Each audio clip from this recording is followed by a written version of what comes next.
राधे राधे मित्रों। भगवान श्री कृष्णा जी का आशीर्वाद सदा ही आपके ऊपर बना रहे और आपके घर में सुख शांति बनी रहे।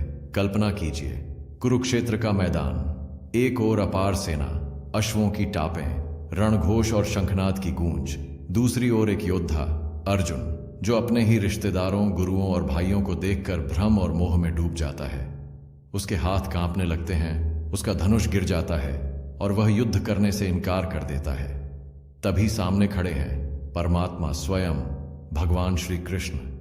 न हाथ में शस्त्र है, न कोई क्रोध, बस एक मुस्कान, एक शांत वाणी और शब्दों की ऐसी शक्ति जो न केवल अर्जुन का जीवन बदल देती है बल्कि आने वाली हजारों पीढ़ियों के लिए भी जीवन का मार्गदर्शन बन जाती है। श्री कृष्ण ने जो कहा वो केवल अर्जुन के लिए नहीं था, वो हर उस इंसान के लिए था जो जीवन के युद्ध में थक गया है, उलझ गया है या हार मानने को तैयार बैठा है। उनकी हर एक बात आज भी उतनी ही ताजा है जितनी उस दिन थी। उनकी वाणी सिर्फ ज्ञान नहीं, जीवन को दिशा देने वाले दीप हैं। और आज हम लेकर आए हैं ऐसे ही 25 अमूल्य विचार जो श्री कृष्ण की वाणी से निकले और आपके जीवन को अंधकार से प्रकाश की ओर ले जा सकते हैं। यह केवल उपदेश नहीं बल्कि वो जीवित अनुभव हैं जो आपके भीतर की शक्तियों को जगा सकते हैं। तो आइए एक एक विचार को आत्मा से सुनते हैं, समझते हैं और अपने जीवन में उतारते हैं। नंबर 1, मनुष्य स्वयं ही अपना मित्र है और स्वयं ही शत्रु। जैसा सोचोगे वैसे ही बनोगे। यह वाक्य जीवन का सबसे बड़ा सत्य है। जब श्री कृष्ण ने यह बात अर्जुन से कही तो वे समझाना चाहते थे कि हर इंसान की तरक्की या गिरावट उसके अपने सोचने के तरीके पर निर्भर करती है।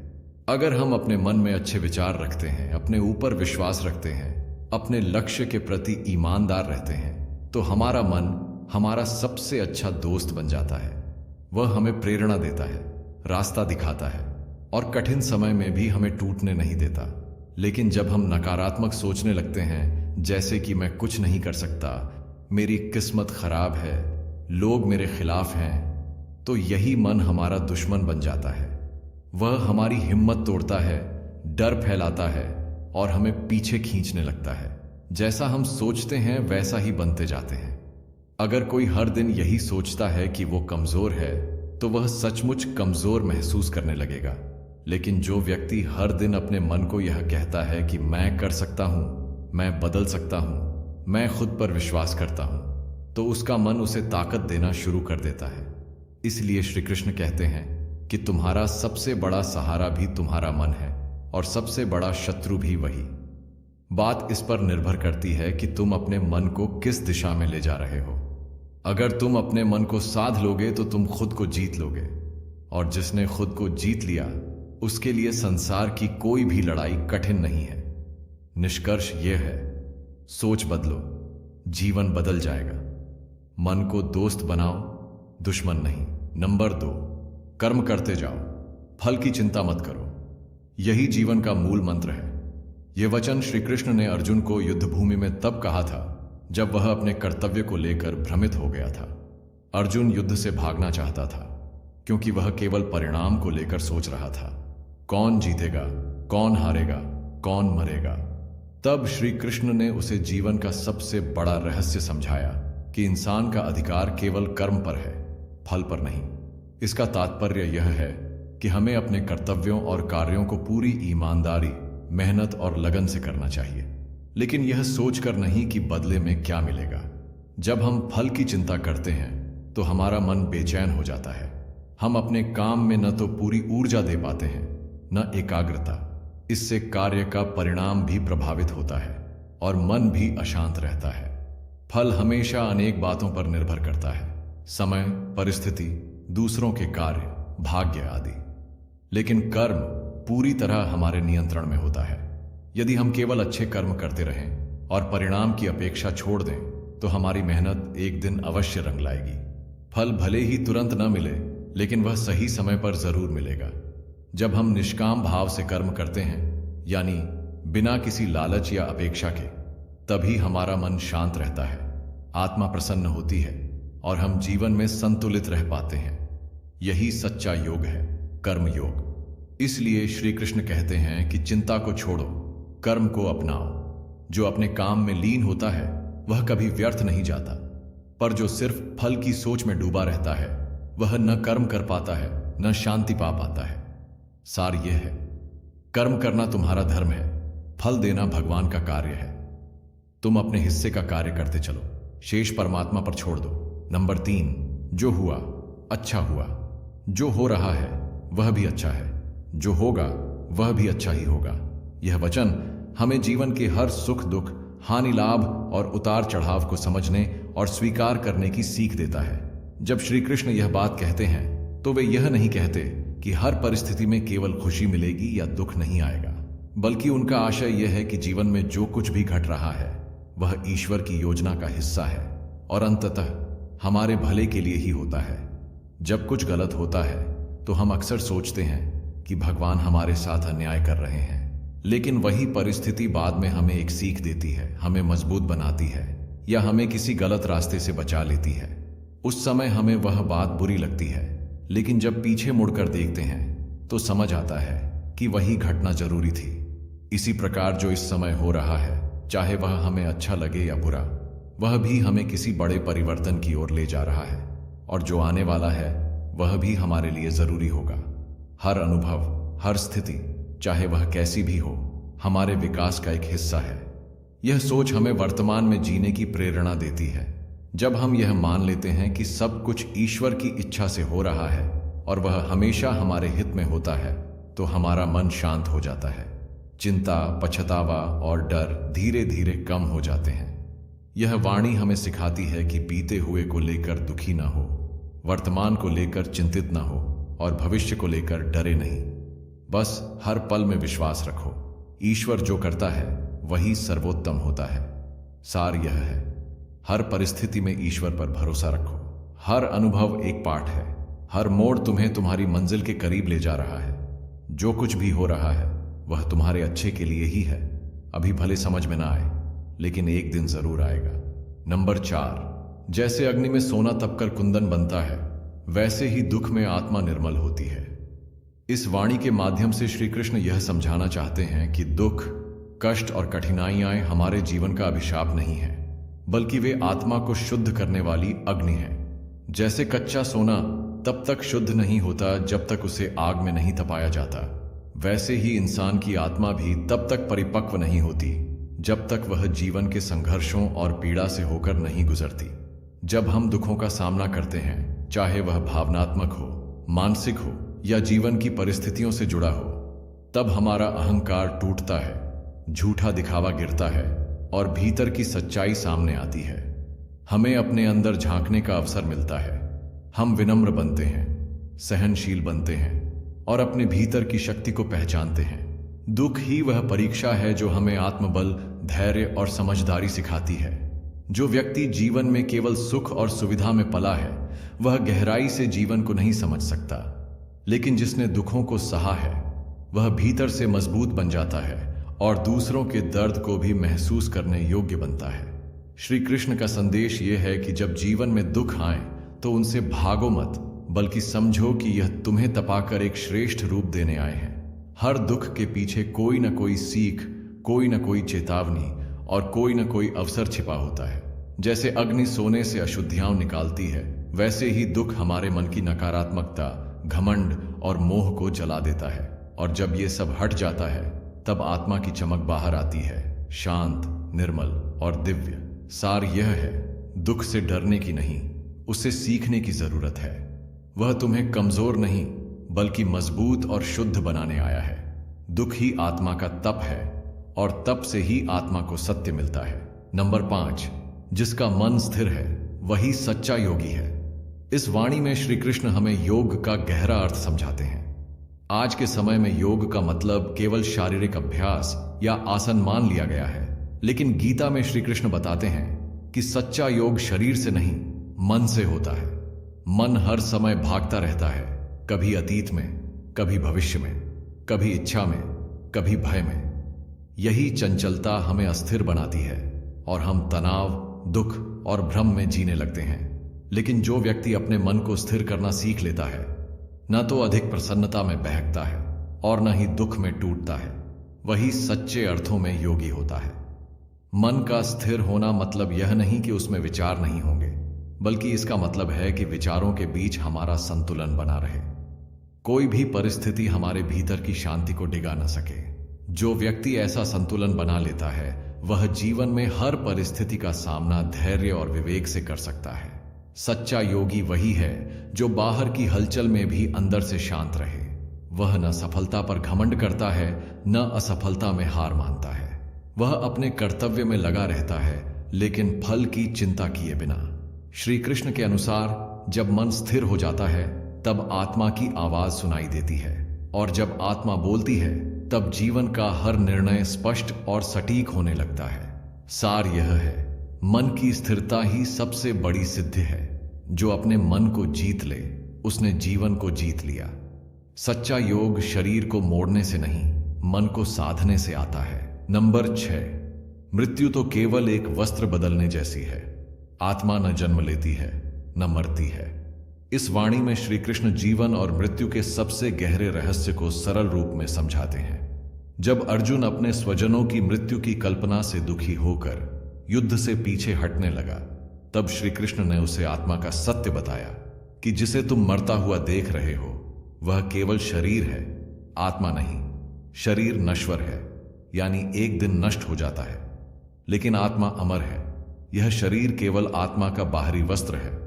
जैसे हम पुराने कपड़े उतारकर नए पहनते हैं, वैसे ही आत्मा एक शरीर छोड़कर दूसरा शरीर धारण कर लेती है।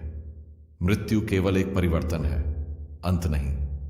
श्री कृष्ण यह भी स्पष्ट करते हैं कि आत्मा का कोई जन्म नहीं होता और न ही उसकी कभी मृत्यु होती है। वह न जल से गीली होती है, न अग्नि से जलती है, न हवा से उड़ती है और न तलवार से काटी जा सकती है। वह शुद्ध, नित्य और अजर अमर है। जब हम इस सत्य को समझ लेते हैं तो मृत्यु का भय कम हो जाता है। किसी के जाने का दुख होता है, लेकिन यह विश्वास भी होता है कि वह आत्मा कहीं और अपनी यात्रा आगे बढ़ा रही है, और हमारी आत्मा भी जब समय आएगा तब एक शरीर छोड़कर अगले अनुभव के लिए आगे बढ़ेगी। सच्चा ज्ञान यह है कि हम शरीर नहीं हैं, हम आत्मा हैं जो केवल अनुभव के लिए शरीर धारण करती है। सार यह है, मृत्यु अंत नहीं, एक नई शुरुआत है। आत्मा न पैदा होती है न मरती है, वह केवल आगे बढ़ती है। जो इस सत्य को जान लेता है वह जीवन और मृत्यु दोनों को शांति से स्वीकार कर लेता है। नंबर 7, अपने धर्म का पालन करो, चाहे वह छोटा हो। पराया धर्म भय लाता है। इस वाणी में श्री कृष्ण धर्म शब्द का बहुत गहरा अर्थ बताते हैं। यहां धर्म का मतलब केवल पूजा पाठ या जाति संप्रदाय नहीं है, बल्कि धर्म यानी हमारा स्वाभाविक कर्तव्य, जो हमारे स्वभाव, स्थिति और जीवन के उद्देश्य से जुड़ा होता है। हर व्यक्ति का एक स्वधर्म होता है। जैसे राजा का धर्म होता है न्याय करना, योद्धा का धर्म होता है युद्ध करना, शिक्षक का धर्म होता है ज्ञान देना। अगर कोई व्यक्ति अपने इस स्वाभाविक धर्म को छोड़कर दूसरों की नकल करता है तो वह अपने रास्ते से भटक जाता है और अंदर ही अंदर भय, असंतोष और असफलता में घिर जाता है। श्री कृष्ण अर्जुन से कहते हैं कि भले ही तुम्हारा धर्म कठिन लगे, लेकिन वह तुम्हारा अपना है, उसे निभाना ही श्रेष्ठ है। किसी और का धर्म कितना भी चमकदार क्यों न दिखे, वह तुम्हारे लिए उपयुक्त नहीं है। जब हम अपने स्वभाव के विपरीत कार्य करते हैं तो भीतर डर, तनाव और भ्रम पैदा होता है, लेकिन जब हम अपने कर्तव्य को ईमानदारी से निभाते हैं तो मन में शांति और संतोष बना रहता है, भले ही राह कठिन क्यों न हो। यह वाणी हमें सिखाती है कि सफलता की राह दूसरों की नकल करने में नहीं, बल्कि अपने आप को पहचानने और उसी के अनुसार जीवन जीने में है। सार यह है, हर व्यक्ति का अपना धर्म होता है, उसे निभाना ही सच्ची सफलता है। दूसरों की राह अपनाने से भ्रम और भय पैदा होता है। जो अपने कर्तव्य पर अडिग रहता है वही सच्चे अर्थों में धर्म का पालन करता है। नंबर 8, ईश्वर हर हृदय में स्थित है, उसे बाहर नहीं, भीतर खोजो। इस वाणी में श्री कृष्ण हमें एक बहुत ही सरल लेकिन गहरे सत्य की ओर ले जाते हैं कि ईश्वर कहीं बाहर नहीं, मंदिरों, मूर्तियों या पहाड़ों में नहीं, बल्कि हर जीव के हृदय में हमारे अंदर स्थित है। हम उसे बाहर खोजते रहते हैं, पर वह तो सदा हमारे साथ, हमारे भीतर ही है। जब भी हम दुखी होते हैं, डरते हैं या जीवन में रास्ता नहीं मिलता, तो हम बाहर सहारा ढूंढते हैं, किसी गुरु, किसी स्थान, किसी चमत्कार में। लेकिन श्री कृष्ण कहते हैं कि सबसे बड़ा चमत्कार तुम्हारे भीतर है। तुम्हारा अंतरात्मा, तुम्हारा मन, तुम्हारा विवेक, ये सब ईश्वर के ही रूप हैं। अगर तुम शांत होकर अपने भीतर झांकोगे तो ईश्वर की आवाज तुम्हें सुनाई देगी। हर बार जब तुम सच्चाई, करुणा, प्रेम और सेवा का रास्ता चुनते हो, वही तुम्हारा ईश्वर से जुड़ाव है। और जब तुम भीतर से डर, लोभ, घृणा और अहंकार से दूर होते हो, तब तुम ईश्वर के निकट होते हो। ईश्वर को बाहर ढूंढने से पहले हमें अपने भीतर की सफाई करनी होगी। जब मन शांत होगा, जब दिल साफ होगा, तभी ईश्वर का अनुभव संभव होगा। ठीक वैसे ही जैसे गंदे पानी में चांद का प्रतिबिंब नहीं दिखता, वैसे ही अशांत मन में परमात्मा का प्रकाश नहीं दिखाई देता। सार यह है, ईश्वर को खोजने की सबसे सही दिशा बाहर नहीं, भीतर की ओर है। हर दिल में परमात्मा निवास करता है, बस मन को शांत करके उस सत्य को पहचानो। जैसे दीपक की लौ भीतर जलती है, वैसे ही ईश्वर की उपस्थिति भी हृदय में ही है, बस उसकी ओर ध्यान दो। नंबर 9, सच्चा भक्त वही है जो हर स्थिति में मेरा स्मरण करता है। श्री कृष्ण इस वाणी के माध्यम से हमें सच्चे भक्ति का अर्थ समझाते हैं। अक्सर लोग यह सोचते हैं कि भक्ति केवल मंदिर जाकर पूजा करने, मंत्र जपने या त्योहार मनाने का नाम है। लेकिन श्री कृष्ण कहते हैं कि सच्ची भक्ति वह नहीं जो केवल शुभ समय में की जाए, बल्कि वह है जो हर परिस्थिति, सुख दुख, लाभ हानि, सफलता असफलता में भी अडिग बनी रहे। जब जीवन में सब कुछ अच्छा चलता है, तब ईश्वर को याद करना आसान होता है। लेकिन जब कठिनाई आए, जब मन टूट जाए, जब दुनिया साथ न दे, तब भी अगर कोई व्यक्ति ईश्वर को याद करता है, उसी पर भरोसा करता है, उसी से मार्गदर्शन मांगता है, वही सच्चा भक्त है। सच्चा भक्त हर परिस्थिति को ईश्वर की इच्छा मानकर स्वीकार करता है। वह जानता है कि परमात्मा जो करता है उसमें कोई ना कोई भलाई जरूर होती है, इसलिए वह सिर्फ मांगने वाला नहीं होता, बल्कि हर हाल में धन्यवाद देने वाला होता है। सच्चा भक्त हर सांस में ईश्वर को महसूस करता है, काम करते समय, चलते समय, बोलते समय, यहां तक कि दुख में भी। वह भक्ति को एक आदत नहीं, जीवन का हिस्सा बना लेता है। उसकी भक्ति न दिखावे की होती है, न शर्तों पर आधारित, वह निश्चल और स्थिर होती है। सार यह है, भक्ति का अर्थ केवल पूजा पाठ नहीं, बल्कि हर परिस्थिति में परमात्मा को स्मरण करना है। जो मनुष्य सुख दुख में समान भाव से भगवान को याद करता है, वही सच्चा भक्त होता है। सच्चा भक्त वह है जिसकी सांस सांस में प्रभु का नाम बसा हो, बिना किसी अपेक्षा, बिना किसी भय के। नंबर 10, क्रोध से भ्रम होता है, भ्रम से बुद्धि नष्ट होती है, और बुद्धि के बिना विनाश निश्चित है। इस वाणी में श्री कृष्ण हमें चेतावनी देते हैं कि क्रोध केवल एक भाव नहीं है, बल्कि विनाश की शुरुआत है। यह एक ऐसी आग है जो सबसे पहले उस व्यक्ति को जलाती है जिसके भीतर यह पैदा होती है। जब हम क्रोधित होते हैं तो हमारा मन उत्तेजित हो जाता है, हम ठीक गलत में फर्क नहीं कर पाते। हमें जो चीज सही लगती है वह भी भ्रमित होकर गलत लगने लगती है। इस मानसिक स्थिति को श्री कृष्ण भ्रम कहते हैं, यानी समझ का धुंधलापन। फिर यह भ्रम हमारी बुद्धि को नष्ट कर देता है। बुद्धि वह शक्ति है जो निर्णय लेने में मदद करती है, जो हमें सोच समझकर सही रास्ता चुनने का सामर्थ्य देती है। लेकिन जब बुद्धि पर क्रोध और भ्रम का पर्दा पड़ जाता है तो हम गलत निर्णय लेने लगते हैं, गलत बोलते हैं, गलत करते हैं, और दूसरों को ही नहीं, खुद को भी नुकसान पहुंचा देते हैं। जब बुद्धि काम नहीं करती तब विनाश निश्चित हो जाता है। एक छोटी सी बात पर गुस्सा करके लोग रिश्ते तोड़ लेते हैं, अपने जीवन के मौके गंवा देते हैं, और कभी कभी तो हिंसा तक पहुंच जाते हैं। यह सब क्रोध की अग्नि से ही उत्पन्न होता है।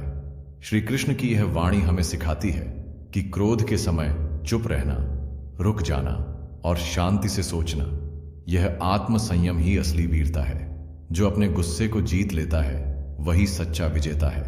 सार यह है, क्रोध एक बीज है जो भ्रम पैदा करता है, फिर बुद्धि को नष्ट करता है और अंततः जीवन को बर्बादी की ओर ले जाता है। इसलिए हर परिस्थिति में धैर्य और विवेक से काम लो, यही श्री कृष्ण का सच्चा मार्ग है। नंबर 11, जिसका मन राग द्वेष से मुक्त है वही परम शांति को प्राप्त करता है। इस वाणी में श्री कृष्ण यह बताते हैं कि हमारी भीतर की अशांति का मुख्य कारण राग और द्वेष है। राग का अर्थ है किसी चीज या व्यक्ति से जरूरत से ज्यादा लगाव या मोह, और द्वेष का अर्थ है किसी से घृणा, जलन या नाराजगी रखना। जब हमारा मन किसी व्यक्ति, वस्तु या स्थिति से अत्यधिक जुड़ जाता है तो हम उसमें खो जाते हैं, और जब कोई बात हमारी इच्छा के विरुद्ध हो जाती है या कोई हमें चोट पहुंचाता है तो हमारे भीतर द्वेष पैदा होता है। इन दोनों ही स्थितियों में मन असंतुलित हो जाता है। राग हमें बांधता है और द्वेष हमें जलाता है।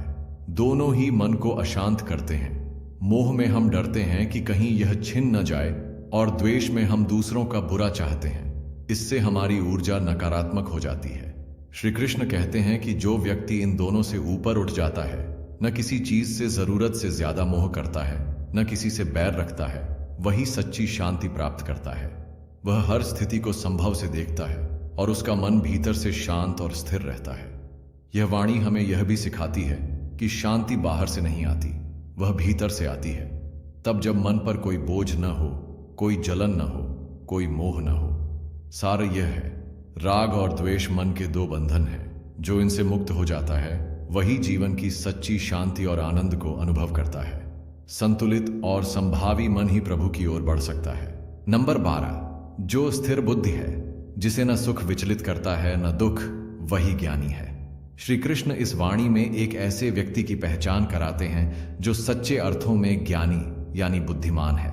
आमतौर पर हम यह समझते हैं कि ज्ञानी वह होता है जिसने बहुत पढ़ाई की हो या जिसे ढेरों जानकारी हो, लेकिन श्री कृष्ण कहते हैं वास्तव में ज्ञानी वह है जिसकी बुद्धि स्थिर है, जो हर परिस्थिति में शांत और संतुलित रहता है।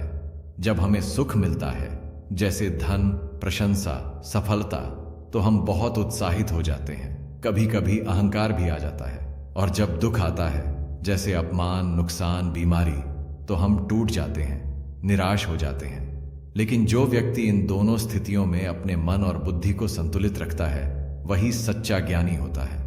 वह जानता है कि सुख और दुख दोनों ही स्थायी नहीं है। ये जीवन के दो पहलू हैं जो समय के साथ आते जाते रहते हैं। स्थिर बुद्धि व्यक्ति को कोई भी परिस्थिति तोड़ नहीं सकती। वह न ज्यादा खुश होकर उठता है, न दुख में गिरता है।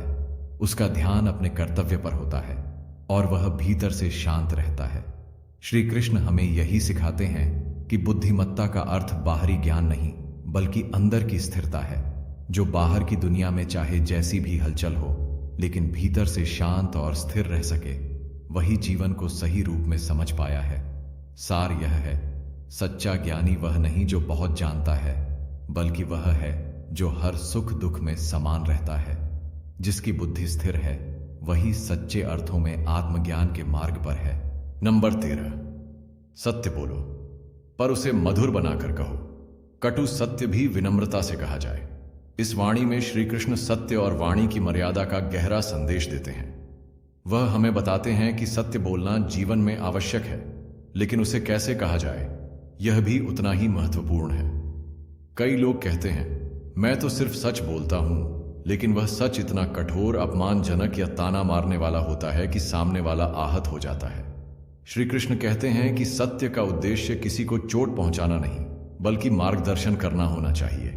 अगर कोई कटु सत्य भी है तो उसे इस तरह से कहा जाना चाहिए कि वह समझ में आए, दिल को लगे और सामने वाला उसे स्वीकार कर सके।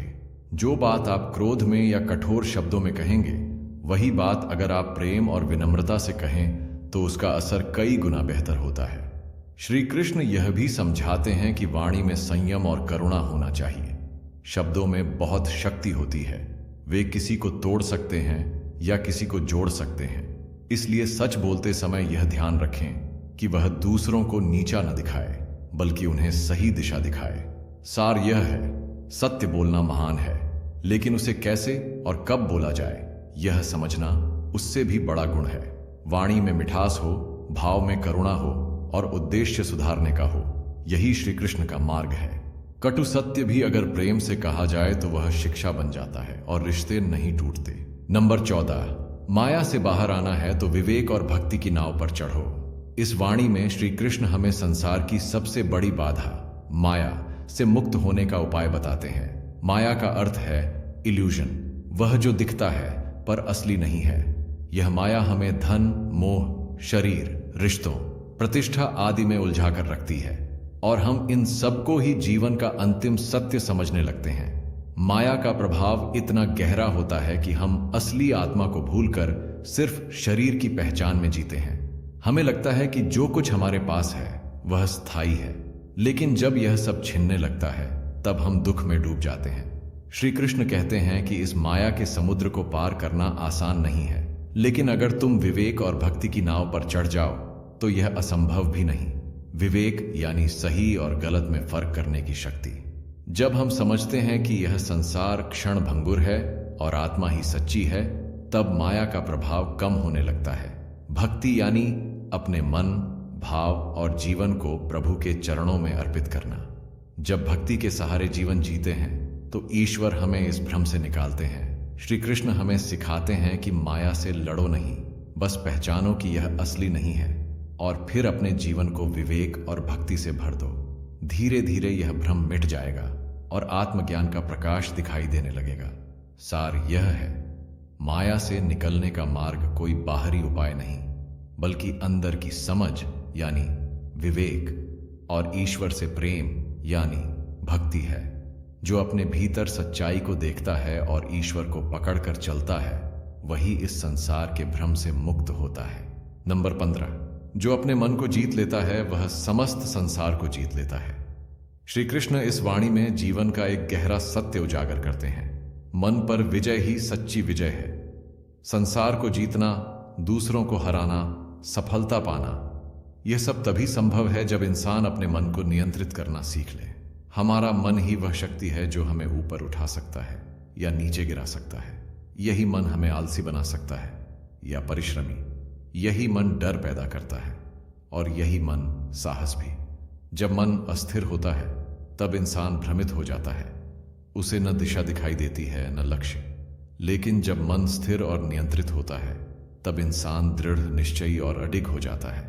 श्री कृष्ण समझाते हैं कि अगर तुम्हारा मन तुम्हारे नियंत्रण में है तो बाहर की कोई चीज तुम्हें नहीं हिला सकती, क्योंकि बाहरी समस्याएं उतनी बड़ी नहीं होती जितना हमारा मन उन्हें बना देता है। क्रोध, लोभ, मोह, डर, अहंकार, ये सब मन के विकार हैं। जो इनसे जीत गया उसने अपने भीतर की सबसे बड़ी लड़ाई जीत ली। संसार में बड़ी बड़ी लड़ाइयां तलवारों से नहीं बल्कि मन के संकल्प से जीती जाती हैं। जो मन से हारा वह चाहे कितनी भी ताकत रखता हो हार ही जाता है, लेकिन जो मन से जीता वह हर परिस्थिति में विजयी बन जाता है। सार यह है, संसार पर राज करना आसान नहीं, लेकिन मन पर राज करना उससे भी कठिन है और यही असली सफलता है। जो इंसान अपने मन को साध लेता है वही जीवन में स्थिर, शांत और सफल रहता है। मन को जीतना ही आत्मविजय है और यही श्री कृष्ण का मार्ग है। नंबर 16, जो मुझे एकमात्र शरण मानता है मैं उसके सारे पाप हर लेता हूं।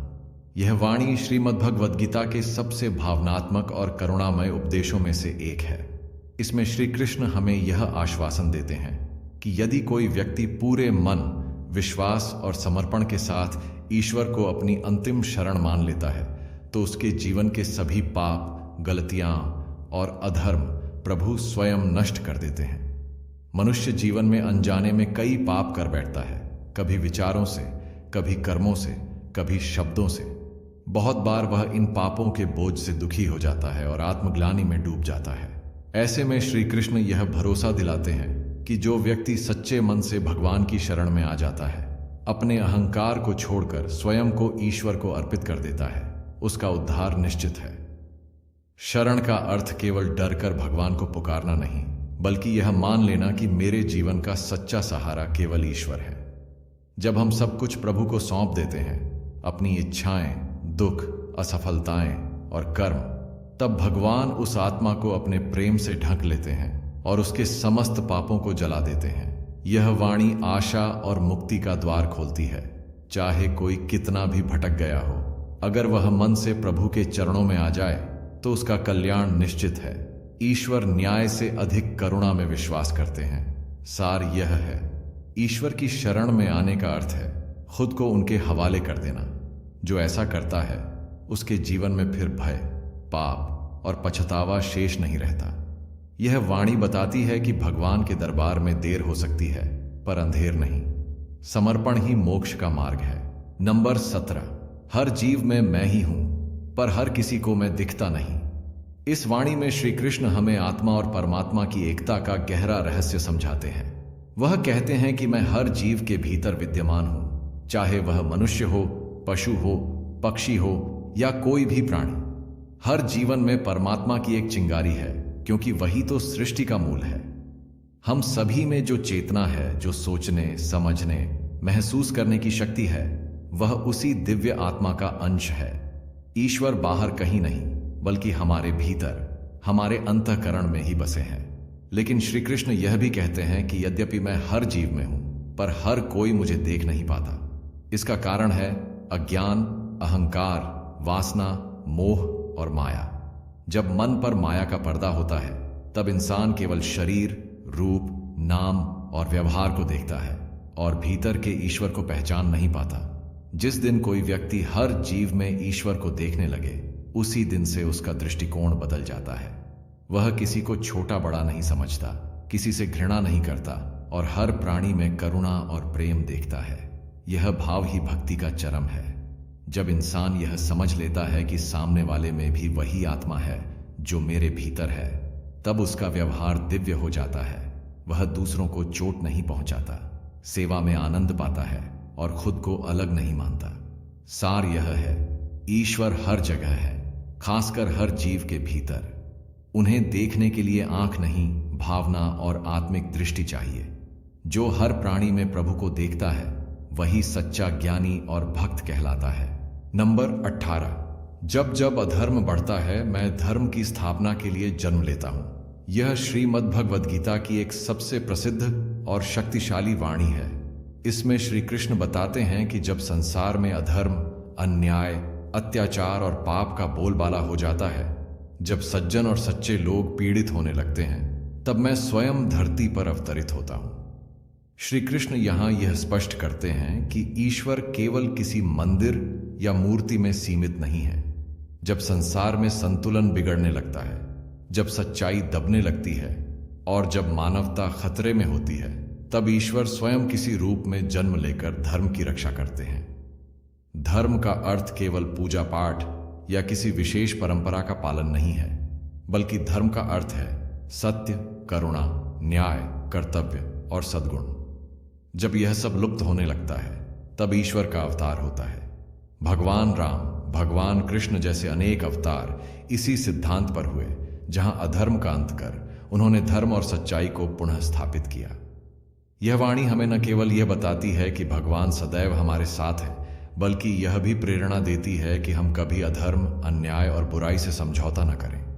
जब हम धर्म के मार्ग पर चलते हैं, तो स्वयं ईश्वर हमारी रक्षा करते हैं। सार यह है, जब संसार में बुराई बढ़ती है, तो ईश्वर किसी न किसी रूप में अवतरित होकर सच्चाई को पुनर्स्थापित करते हैं। यह वाणी हमें आश्वस्त करती है कि धर्म की राह कठिन हो सकती है, पर अकेली नहीं होती। उस पर स्वयं भगवान साथ चलते हैं। नंबर 19, मुझसे जुड़ो, मुझ में लीन हो जाओ, यही मुक्ति है। इस वाणी में श्री कृष्ण आत्मा और परमात्मा के मिलन का मार्ग बताते हैं। वह कहते हैं कि यदि तुम संसार के बंधनों से मुक्त होना चाहते हो, तो तुम सिर्फ बाहरी कर्मों या औपचारिकताओं से नहीं, बल्कि पूर्ण समर्पण और प्रेम के साथ मुझसे जुड़कर ही मोक्ष को पा सकते हो। यह जुड़ाव केवल मंदिर जाकर पूजा करने तक सीमित नहीं है। इसका अर्थ है अपने मन, बुद्धि और हृदय को ईश्वर में लगाना। जब हमारा हर विचार, हर भावना और हर कर्म प्रभु को समर्पित होता है, तब हम धीरे धीरे उनके साथ एकाकार हो जाते हैं। संसार में रहकर भी जब इंसान अपने भीतर ईश्वर को बसाने लगता है, उनके नाम का स्मरण करता है, उनके मार्ग पर चलता है, तब वह मुक्ति की ओर अग्रसर होता है। मुक्ति का अर्थ केवल मृत्यु के बाद मोक्ष नहीं, बल्कि जीते जी भय, लालच, मोह और दुखों से मुक्त होना भी है। जब हम माया से हटकर प्रभु की शरण में आते हैं, तब हमारे भीतर शांति, स्थिरता और आनंद भरने लगता है। यह जुड़ाव हमें आत्मिक बल देता है और संसार के दुख हमें हिला नहीं पाते। सार यह है, मुक्ति पाने के लिए कहीं बाहर जाने की आवश्यकता नहीं, बस अपने भीतर प्रभु से जुड़ो, उन्हें अपनाओ और उनके प्रेम में लीन हो जाओ। यही आत्मा की अंतिम यात्रा है, परमात्मा में विलीन हो जाना। यही भक्ति है, यही योग है और यही मोक्ष है। नंबर 20, तप, त्याग और सेवा के बिना आत्मा को शुद्ध नहीं किया जा सकता। इस वाणी में श्री कृष्ण आत्मा की शुद्धि के 3 गहरे मार्ग बताते हैं। तप यानी संयम और साधना, त्याग यानी स्वार्थ का परित्याग और सेवा यानी निस्वार्थ कर्म। मनुष्य का असली उद्देश्य केवल सुख सुविधाओं को भोगना नहीं, बल्कि आत्मा को शुद्ध कर ईश्वर के समीप पहुंचना होता है। तप का अर्थ है अपने इंद्रियों पर संयम रखना, अपने मन को साधना और अपने लक्ष्य के प्रति दृढ़ रहना। बिना तप के जीवन आलसी, भोगी और भ्रमित बन जाता है। जैसे आग में सोना तपकर कुंदन बनता है, वैसे ही आत्मा भी तप के माध्यम से चमकती है। त्याग का अर्थ है स्वार्थ, अहंकार और मोह का परित्याग। जब तक मनुष्य केवल अपने लिए सोचता है, तब तक उसका हृदय संकीर्ण रहता है, लेकिन जैसे ही वह त्याग करता है, उसका हृदय विशाल होता है और उसमें प्रभु की झलक दिखाई देने लगती है। सेवा का अर्थ है निस्वार्थ भाव से दूसरों की भलाई करना। सेवा केवल दान या मदद तक सीमित नहीं, बल्कि अपने समय, ज्ञान, प्रेम और शक्ति को दूसरों की भलाई में लगाना ही सेवा है। सेवा से मन निर्मल होता है और उसमें करुणा व दया का जन्म होता है। श्री कृष्ण बताते हैं कि यदि आत्मा को उसकी असली दिव्यता में लाना है, तो इन तीनों गुणों को अपनाना होगा। केवल ज्ञान या पूजा से आत्मा पूर्ण नहीं बनती। जब तक जीवन में तपस्या, त्याग और सेवा नहीं है, तब तक आत्मा पर माया और अहंकार की धूल जमी रहती है। सार यह है, आत्मिक शुद्धि कोई एक दिन की प्रक्रिया नहीं, बल्कि तप, त्याग और सेवा का निरंतर अभ्यास है। जो इन तीनों मार्गों पर चलता है, वही अपने भीतर ईश्वर को अनुभव करता है और वही जीवन को सार्थक बनाता है। नंबर 21, मौन में सेवा, मन में भक्ति। यही 2 पंख हैं पुण्य की उड़ान के। इस वाणी में श्री कृष्ण हमें पुण्य अर्जित करने का सच्चा मार्ग बताते हैं। वह कहते हैं कि यदि तुम्हें जीवन को ऊंचाई पर ले जाना है, तो 2 चीजें जरूरी हैं, मौन सेवा और सच्ची भक्ति। ये दोनों पंख जैसे होते हैं, जिनसे आत्मा पुण्य की ऊंचाइयों तक उड़ान भरती है। मौन में सेवा का अर्थ है बिना दिखावे, बिना अहंकार और बिना किसी प्रतिफल की आशा के सेवा करना। आजकल बहुत लोग सेवा करते हैं, पर उसका प्रचार भी करते हैं, लेकिन सच्ची सेवा वह होती है जो शब्दों में नहीं, कर्मों में होती है। जिस सेवा में मौन हो, वहां आत्मा बोलती है। ऐसी सेवा न केवल दूसरों की मदद करती है, बल्कि सेवक के हृदय को भी निर्मल करती है। मन में भक्ति का अर्थ है हर पल ईश्वर का स्मरण, उनके प्रति प्रेम और समर्पण। भक्ति केवल मंत्र बोलने या पूजा करने से नहीं होती। जब मन ईश्वर के चरणों में रमता है, तब सच्ची भक्ति उत्पन्न होती है।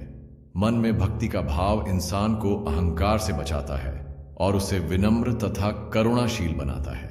जब व्यक्ति मौन सेवा करता है और मन से भक्ति करता है, तो वह बिना बोले भी पुण्य अर्जित करता है और बिना मांगे भी ईश्वर उसकी रक्षा करते हैं। सार यह है, मौन सेवा तुम्हारी विनम्रता दर्शाती है और मन की भक्ति तुम्हारी सच्ची श्रद्धा। इन दोनों से आत्मा ऊपर उठती है और यही है पुण्य की सच्ची उड़ान। ध्यान रहे, पुण्य दिखावे से नहीं, निर्लोभ सेवा और निस्वार्थ भक्ति से कमाया जाता है। नंबर 22, भविष्य की चिंता और अतीत का शोक दोनों ही वर्तमान को नष्ट करते हैं। इस वाणी में श्री कृष्ण हमें जीवन का सबसे बड़ा सत्य और मानसिक शांति का मूल मंत्र सिखाते हैं। मनुष्य का मन अक्सर या तो अतीत में अटका रहता है, जहां वह अपनी गलतियों, पछतावे या दुखों को याद करता है, या फिर भविष्य की चिंता में डूबा रहता है कि कल क्या होगा, सफलता मिलेगी या नहीं, जीवन कैसे कटेगा। लेकिन श्री कृष्ण कहते हैं कि जो व्यक्ति अतीत में रोता है और भविष्य से डरता है, वह वर्तमान को खो देता है, और यही सबसे बड़ा नुकसान है, क्योंकि वर्तमान ही जीवन का एकमात्र सच है, जहां हम कुछ कर सकते हैं, बदलाव ला सकते हैं और ईश्वर के साथ जुड़ सकते हैं।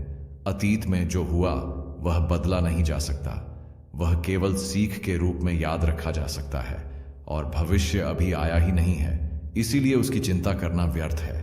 अगर हम वर्तमान में पूरे मन से जिएं, तो न अतीत का बोझ सताएगा और न भविष्य की चिंता डगमगाएगी। ईश्वर ने हमें एक दिन में 24 घंटे दिए हैं और उसमें भी वर्तमान क्षण ही हमारे नियंत्रण में है। यही क्षण हमें कर्म करने का अवसर देता है और यदि हम इसी पल को ध्यान और समझदारी से जिए तो अतीत सुधरता है और भविष्य स्वतः सुंदर बनता है। सार यह है, जो इंसान अपने वर्तमान को सच्चे मन से जीता है वही शांत रहता है, वही सफल होता है और वही ईश्वर के सबसे निकट होता है। जीवन का रहस्य है, न अतीत में रहो न भविष्य में भागो, बस इस पल को पूर्णता से जियो। यही कृष्ण का सच्चा उपदेश है। नंबर 23, ध्यान एक ऐसा दीप है जो भीतर का अंधकार मिटाता है। इस वाणी में श्री कृष्ण ध्यान के गहरे महत्व को समझाते हैं। वह कहते हैं कि जैसे अंधेरे कमरे में एक दीपक जलाते ही प्रकाश फैल जाता है, वैसे ही हमारे भीतर जो भ्रम, भय, दुख और अशांति का अंधकार है उसे ध्यान का प्रकाश मिटा देता है। हमारे मन में रोज हजारों विचार आते हैं, अधिकतर नकारात्मक, उलझाने वाले और भटकाने वाले। यही विचार हमारे भीतर अशांति, बेचैनी और तनाव पैदा करते हैं। जब हम बाहरी दुनिया में खो जाते हैं तो अपने भीतर की शांति और ईश्वर से दूर हो जाते हैं। लेकिन जब हम ध्यान में बैठते हैं, आंखें बंद करते हैं और अपने श्वास या प्रभु के नाम पर मन को केंद्रित करते हैं तो धीरे धीरे मन शांत होता है। उस शांति में हमें अपने भीतर का प्रकाश दिखाई देने लगता है, जहां न डर होता है न दुख, केवल आत्मा और परमात्मा का मिलन होता है। ध्यान कोई जटिल प्रक्रिया नहीं है, यह एक सरल अभ्यास है जिसमें हम संसार से हटकर कुछ क्षणों के लिए अपने अंदर उतरते हैं। जब यह अभ्यास नियमित होता है तो हमारा मन स्थिर, बुद्धि साफ और आत्मा हल्की हो जाती है। सार यह है, ध्यान कोई धार्मिक क्रिया नहीं बल्कि आत्मा की सफाई है। यह हमें भीतर के अंधकार से निकालकर ईश्वर के प्रकाश की ओर ले जाता है। जो प्रतिदिन ध्यान करता है वह संसार में रहते हुए भी अशांत नहीं होता, क्योंकि वह जानता है सच्चा प्रकाश बाहर नहीं भीतर है। नंबर 24, जिसे कुछ नहीं चाहिए उसे ही सब मिल जाता है। यह वाणी बहुत गहरे आध्यात्मिक रहस्य को प्रकट करती है। श्री कृष्ण यहां यह समझा रहे हैं कि जिन्हें संसार की चीजों की लालसा नहीं रहती, जिनका मन इच्छाओं से मुक्त होता है, वही व्यक्ति सच्चा सुख, शांति और संतोष प्राप्त करता है। जब मनुष्य कुछ चाहता है तो वह उस चीज के पीछे भागता है। यह भाग दौड़ उसे कभी स्थिर नहीं रहने देती। एक इच्छा पूरी होती नहीं कि दूसरी जन्म ले लेती है और यही अंतहीन इच्छाएं दुहक का कारण बन जाती हैं। परंतु जब कोई व्यक्ति अपने भीतर संतोष और ईश्वर में भरोसा रखता है, जब वह कहता है, हे प्रभु, मुझे जो देना है वही पर्याप्त है, तब वह लालसा और मोह से मुक्त हो जाता है। ऐसे व्यक्ति का मन शांत हो जाता है और वही मन ईश्वर की कृपा को खींचता है। यहां कुछ नहीं चाहिए का अर्थ यह नहीं कि वह आलसी या उदासीन है, बल्कि उसका जीवन कर्ममय होता है, पर वह फल की अपेक्षा से मुक्त होता है। ऐसे लोग ही अंततः वो सब पा लेते हैं जो दूसरों को कठिन परिश्रम और चिंताओं से भी नहीं मिल पाता। भीतर की शांति, आत्मिक संतुलन और प्रभु का सान्निध्य। सार यह है, जिसके पास इच्छाओं का बोझ नहीं है उसके पास मन की हल्कापन और आत्मा की स्वतंत्रता होती है। जब व्यक्ति अपने भीतर पूर्णता महसूस करता है तो संसार उसे खाली नहीं बल्कि पूर्ण दिखाई देता है। त्याग ही आकर्षण है और निस्वार्थ भाव ही प्रभु को प्रसन्न करता है। नंबर 25, जब श्रद्धा अडिग हो जाती है तो स्वयं ईश्वर भी भक्त के अधीन हो जाते हैं। इस वाणी में श्री कृष्ण यह बताते हैं कि सच्चे और अडिग विश्वास में कितनी शक्ति होती है। जब कोई भक्त पूरे हृदय से, बिना डगमगाए, निस्वार्थ प्रेम और आस्था से ईश्वर को पुकारता है तो ईश्वर केवल सुनते नहीं बल्कि स्वयं उस भक्त के वश में हो जाते हैं। श्रद्धा कोई दिखावा नहीं होती, वह भीतर से उपजी हुई भावना होती है। जब कठिन समय आता है और फिर भी व्यक्ति प्रभु में विश्वास नहीं खोता, जब दुनिया से कोई सहारा नहीं मिलता फिर भी वह कहता है, मेरा ईश्वर मेरे साथ है, तब वह श्रद्धा सच्ची कहलाती है। श्री कृष्ण स्वयं अर्जुन को युद्ध भूमि में यही शिक्षा देते हैं, अगर तू निश्चल श्रद्धा रखेगा तो मैं तेरे रथ का सारथी बनूंगा। यही भाव गोपियों में था, यही भक्ति मीरा में थी और यही समर्पण हनुमान में था, जिसने ईश्वर को उनका भक्त बना दिया। जब श्रद्धा संदेह से मुक्त हो जाती है तब मनुष्य और ईश्वर के बीच कोई दूरी नहीं रहती। ईश्वर ऐसे भक्तों के लिए नियम भी बदल देते हैं, समय भी मोड़ देते हैं। और हर संकट से रक्षा करते हैं। सार यह है, श्रद्धा केवल पूजा करने से नहीं आती, वह अडिग विश्वास और गहरे प्रेम से जन्मती है। और जब यह श्रद्धा अडोल हो जाती है, तब ईश्वर केवल पूजे नहीं जाते, वे उत्तर आते हैं, साथ चलने लगते हैं। भक्त का हृदय तब उनका असली मंदिर बन जाता है। तो आज आपने श्री कृष्ण वाणी के 25 अमूल्य विचारों को सुना। ये केवल उपदेश नहीं थे, बल्कि जीवन को दिशा देने वाली दिव्य शिक्षाएं थीं। यदि इन विचारों को आप केवल सुनेंगे नहीं, बल्कि अपने व्यवहार और सोच में उतारेंगे, तो जीवन में आने वाले हर संघर्ष आपके लिए साधना बन जाएगा। अब यह ज्ञान केवल आपके भीतर सीमित न रहे, इसे उन तक पहुंचाइए जिन्हें इसकी सबसे अधिक आवश्यकता है। कृपया इस वीडियो को लाइक करें, अपने मित्रों और परिवारजनों के साथ शेयर करें और कमेंट में बताएं कि किस विचार ने आपके मन को सबसे गहराई से छुआ। ऐसे ही श्रीमद् भगवद गीता के सार, आत्मज्ञान और ध्यान की शिक्षाओं के लिए हमारे चैनल आत्मा ज्ञान हिंदी को सब्सक्राइब करें और बेल आइकन दबाएं, ताकि हर अगली दिव्य वाणी सबसे पहले आप तक पहुंचे। धन्यवाद। जय श्री कृष्ण। बोलो राधे राधे।